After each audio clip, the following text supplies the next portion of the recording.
बिस्मिल्लाहिर्रहमानिर्रहीम। Dear fellows, मैं आपका कुलीग ज़फ़र अब्बास ख़ान हूँ। आज हम पंजाब पब्लिक सर्विस कमीशन की एक बहुत बड़ी पॉलिसी, एक बड़ी अमेंडमेंट या बड़ी चेंज जो आई है, इसके बारे में बात करने वाले हैं। पंजाब पब्लिक सर्विस कमीशन ने अपनी ये policy clubbing of examinations and tests के नाम से अपलोड कर दी है। अब तक यकीनन आप इस पॉलिसी के बारे में पढ़ भी चुके होंगे, आपके तमाम दोस्तों से इस पर डिस्कशन भी हो चुकी होगी। डिफरेंट चैनल्स पे जो इस पर डिबेट हुई, जो डिस्कशन हुई, इसके बारे में जितने खदशात थे लोगों के, जितना लोगों ने इसको अच्छा समझा, इसके तमाम प्रोज एंड कॉन्स जितनी इस पर डिस्कस हुई, तमाम आपने अब तक ये सारी देख ली होगी। मेरी भी कोशिश है कि मैं भी आप तमाम दोस्तों से जितनी मुझे इन्फॉर्मेशन मिली, मुख्तलिफ दोस्तों से जो डिस्कस हुई, तो क्योंकि ये बहुत इंपॉर्टेंट पॉलिसी है तमाम कैंडिडेट्स के लिए, तो मेरी भी कोशिश है कि मैं भी आप तमाम दोस्तों से इस पर डिस्कस करूँ।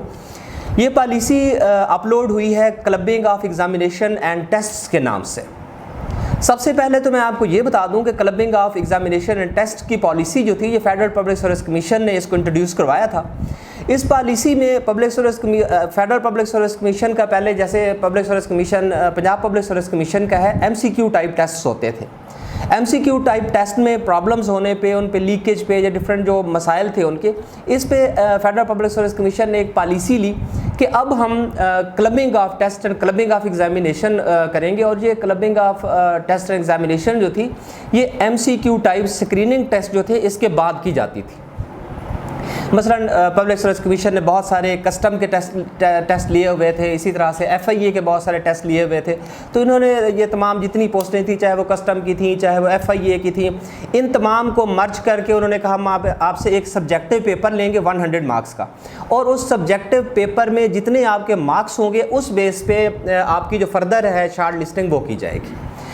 पंजाब पब्लिक सर्विस कमीशन अब इसी पैटर्न को फॉलो करते हुए clubbing of examination and clubbing of test की पॉलिसी इंट्रोड्यूस करवाई है। इसमें ये फुल कमीशन का डिसीजन था। कमीशन का फुल बोर्ड बैठा है और फुल बोर्ड कमीशन ने ये डिसीजन लिया है।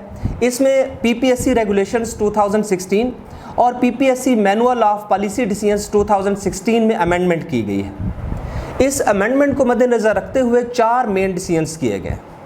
पहला जो डिसीजन है, इसे ABCD करके लिखा गया है।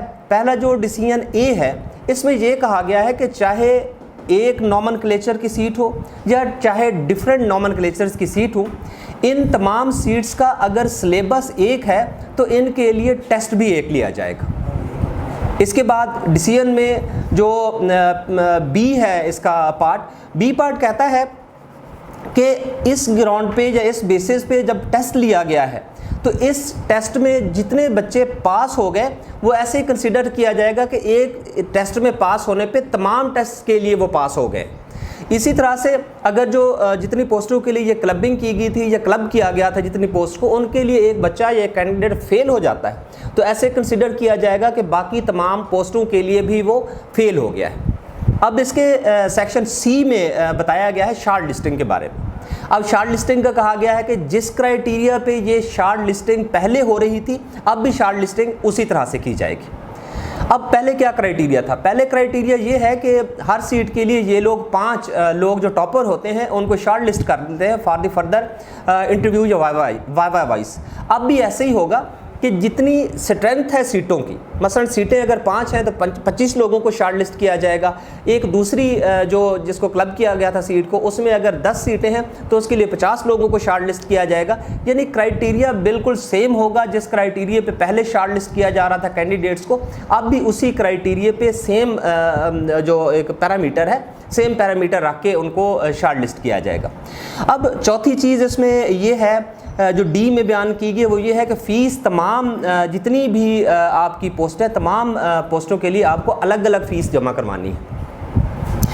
अब आखिर पे इन्होंने मिसाल दी है जूनियर क्लर्क की पोस्ट की, कि एक कैंडिडेट ने जूनियर क्लर्क की पोस्ट के लिए डिफरेंट इनके जो डिपार्टमेंट्स थे उसमें उसने अप्लाई किया, तो इन डिफरेंट डिपार्टमेंट्स की जूनियर क्लर्क की पोस्ट को क्लब कर दिया जाएगा और क्लब करके इसका एक ही टेस्ट लिया जाएगा। और फिर इसी तरह से ABCD जिस तरह से ये सारा प्रोसीजर बयान किया गया है, इसी प्रोसीजर के तहत एक नया टेस्ट लेके शॉर्ट लिस्टिंग करके आपका फाइनल इंटरव्यू वाइस होगा। और उसके बाद जो कैंडिडेट्स की रिकमेंडेड कैंडिडेट्स की है वो पब्लिक सर्विस कमीशन बाकायदा तौर पर ये अपनी पॉलिसी के मुताबिक इनको अनाउंस कर देगी कि ये कैंडिडेट जो है ये रिकमेंड हो गए।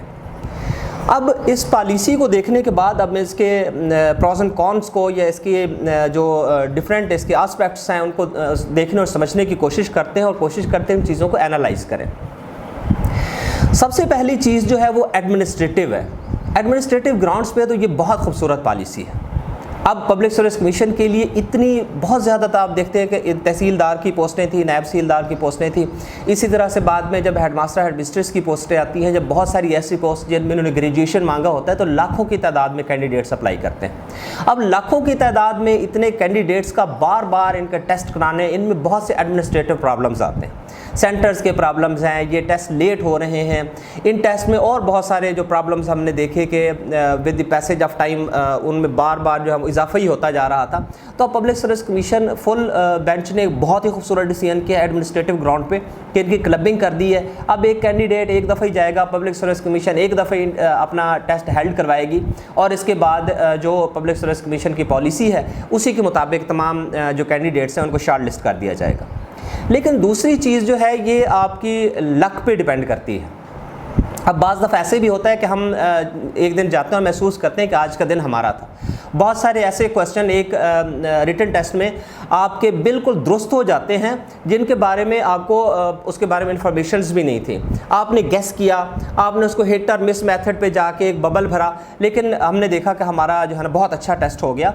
बाज़ दफ़ा ऐसा भी होता है कि हम तैयारी भी बहुत अच्छी होती है, वो हमें आते भी हैं, सारे क्वेश्चन आते भी हैं, लेकिन कुछ प्रॉब्लम्स हो जाते हैं, हमसे बबल गलत भरे जाते हैं या एट दैट टाइम हमारी प्रोसेसिंग जो है वो सही नहीं हो सकती और हमारे नंबर जो है कम रहते हैं। इस तरह अगर वो दिन हमारा था तो एक टेस्ट के अगेंस्ट आपके 5 टेस्ट पास हो जाएंगे, लेकिन अगर वो दिन हमारे अगेंस्ट था तो ऐसा भी हो सकता है कि एक टेस्ट फेल करके आपने बाकी 4 पोस्टों के चांस जो हैं वो भी आपने लूज़ कर दिए। दूसरी चीज़ ये है, ख़ास तौर से जो नए लोग थे, बार बार पेपर में जा रहे थे, पेपर अटैम्प्ट करने को उनको मेथड का पता लग रहा था, पेपर किस किस्म के क्वेश्चन आ रहे हैं वो अपने आप को अपडेट करते जा रहे थे और उनको भी एक तरह से इसमें बहुत फ़ायदा हो रहा था। तीसरी चीज़ ये है कि फ़ाइनेंशियल प्रॉब्लम्स भी थे, बच्चों को भी फ़ाइनेंशियल प्रॉब्लम्स थे कि बार बार उनको ट्रांसपोर्टेशन करनी पड़ती थी, बार बार अपना वक्त निकालना पड़ता था और बार बार जाके पेपर जो है अटैम्प्ट करने पड़ते थे। इसमें दोनों तरह की चीज़ें हैं। अगर तो वो पेपर जो है आपका अच्छा हुआ है, उस दिन आप एक अच्छा पेपर करके आए हैं तो यकीनन बहुत अच्छा रहेगा आपके लिए, आप 4-5 सीटों के अगेंस्ट जो है वो कामयाब हो जाएंगे। लेकिन अगर पेपर आपका अच्छा नहीं रहता उस दिन तो फिर यकीनन आपको उसमें नुकसान भी हो सकता है।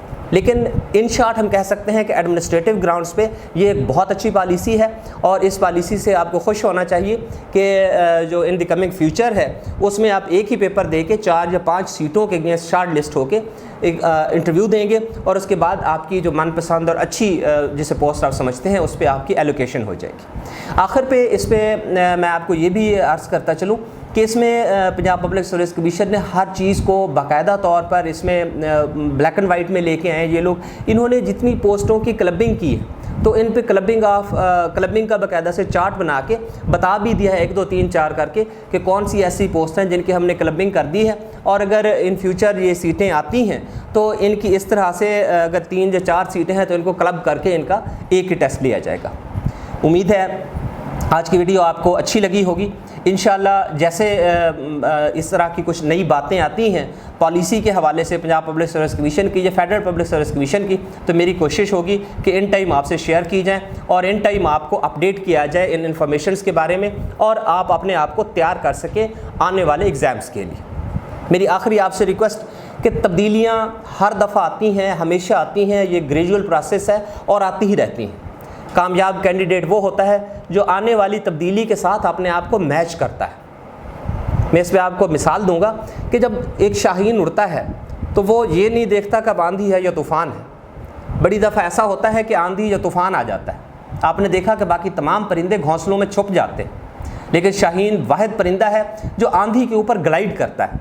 ये अपने परों को बिल्कुल सीधा कर लेता है, आने वाली आंधी को ये अपना सहारा बनाता है और इस आंधी के ऊपर उड़ना शुरू कर देता है। ये वाहिद परिंदा है जो आंधियों के ऊपर ग्लाइड करता है और अपनी मंजिल पे जाता है। ये तमाम चीज़ें अगर आप इनको गलत भी समझते हैं, इनको आंधी भी समझते हैं, तो इनके अगेंस्ट आपने शाहीन की तरह से ग्लाइड करना है और शाहीन की तरह से उड़ना है।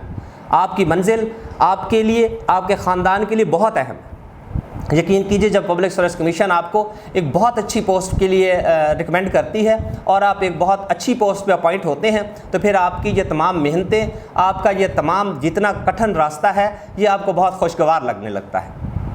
इतना वक्त देने के लिए आपको बहुत शुक्रिया। Thank you very much. अल्लाह हाफिज़।